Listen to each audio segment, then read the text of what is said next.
This is a remarkable property of strophoids and the red curve shown here and their inversive images, which are rectangular hyperbolas.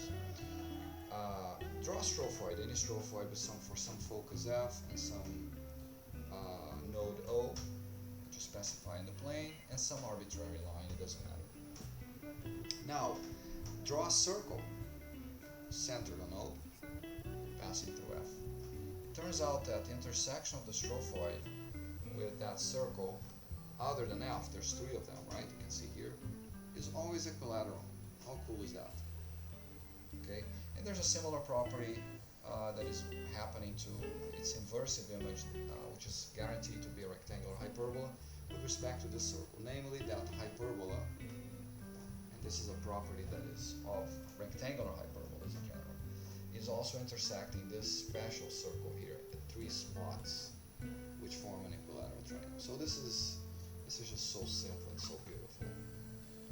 Look, the geometry of strophoid varies greatly, right?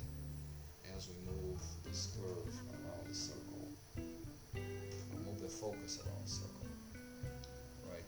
And you can see here that you still get this beautiful equilateral. So yes, you're going to have, in general, right, there's four intersections, but one of them is F, so you can factor that out. So you get roots of a cubic here, and it turns out that we get this harmony. How cool is that? Notice another phenomenon that allows you to find the, for some reason all this has disappeared, it allows you to find the line of a strophoid via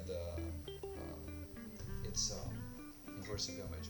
It turns out that the inversive image of a strophoid, the rectangular hyperbola, is always tangent to that line of the strophoid at the node. Okay, so if you're given a strophoid, you can locate its node, you can locate its focus using a technique that we mentioned earlier in an earlier video, and you can also determine what its line is, what its reference line is, by looking at the tangent to its inversive image at O. Okay, so that's all I have for this video. Thank you.